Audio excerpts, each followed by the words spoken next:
There are so many types of lens you can use for portrait photography, but when it comes to boudoir, I believe the 24 to 70 lens is the best lens for you to use. So in this video, I'll be talking to you all about why I love this lens, the different features, and what it enables me to achieve with my boudoir photography.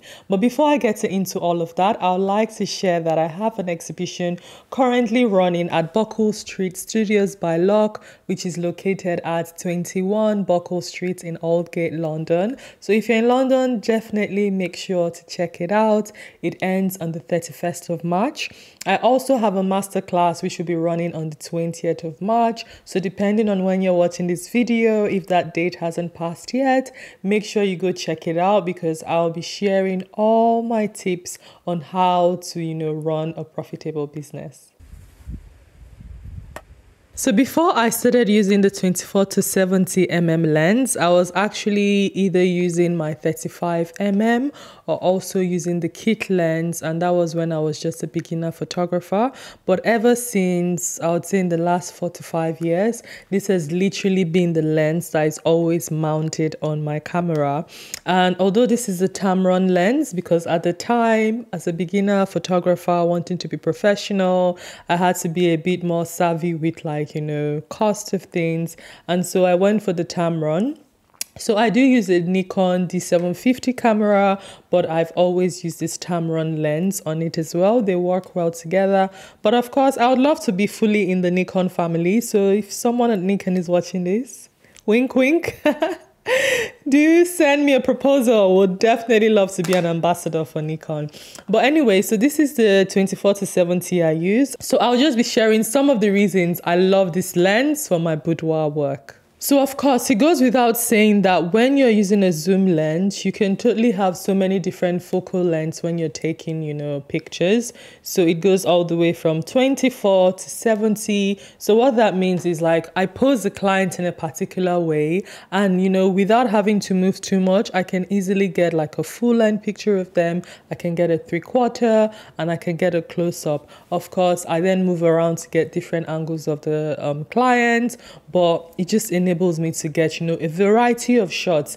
And when you think about, at the end of the day, it's not just about creating artwork, it's also about being able to sell them. You want to be able to get different images, even from one posing to the client, and that, magnifies the amount of images you can sell at the end of the day. So I love this lens because it enables me to get that different focal lengths, all from one posing, all from one distance. And also when you think about if you're working in a small studio here in London, unfortunately, studios are small, pricing is expensive. I see other boudoir photographers that have amazing large studios, and I'm just that is amazing. You can create so many sets. Here in London, if you're gonna have such big 1,000 square feet, oh my goodness, it's really expensive.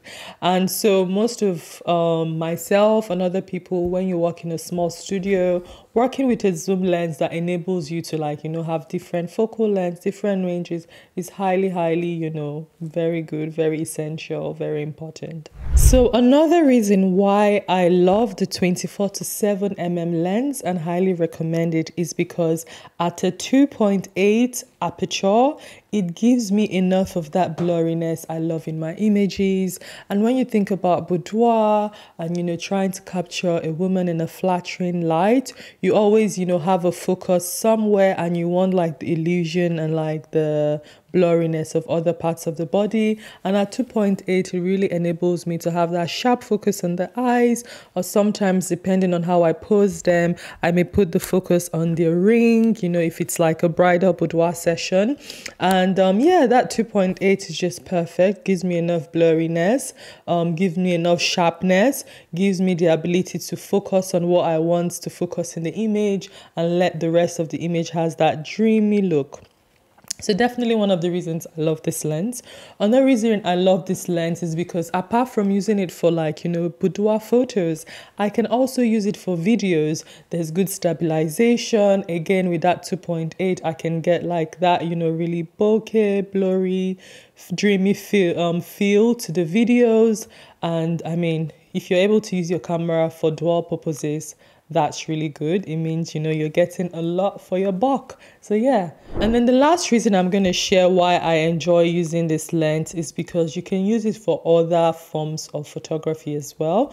Of course, in this video, I'm talking about using it for boudoir, but if you do other sort of portraits, you can totally use it for landscape even as well. You can use it for, like, you know, headshots. You can use it for glamour. So many different styles of photography. You can use it for, like, your flat lays and your still life photography. So I think you would definitely hear lots of photographers talking about, you know, I feel like it's a miracle all-in-one lens. Definitely one to have in your arsenal. Of course, some people love their 85, some people love their 50 mm's, but definitely having a 24-70 in your photography kit is very, very, you know, essential.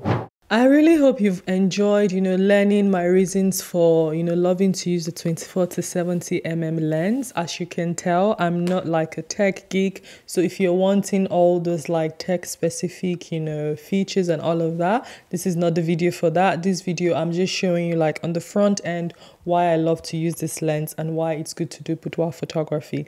Anyway, I really hope you've enjoyed this video. If you like to see any other sort of videos from me, either about care or any other part of like running a boudoir business, leave a comment down below so I can know what you're interested in and I can create that video for you.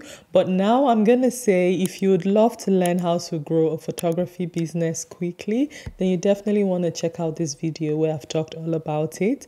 But yeah, this is it for this video. I'll see you next week, and until then, remember, you don't have to be a struggling artist.